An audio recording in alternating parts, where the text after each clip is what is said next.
பெற்றோர்களிடையே ஒற்றுமை அவசியம்.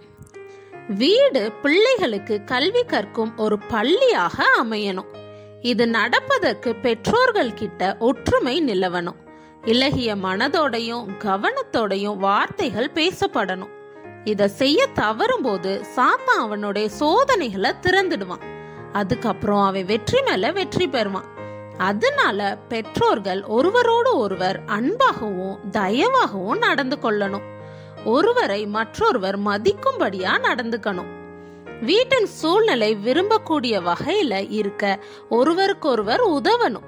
பிள்ளைகளுக்கு முன்னாடி தங்களிடையே எழும்பும் வேற்றுமைகள் காட்டப்படக்கூடாது. கிறிஸ்தவ நடத்தை எப்பொழுதும் பாதுகாக்கப்படணும்.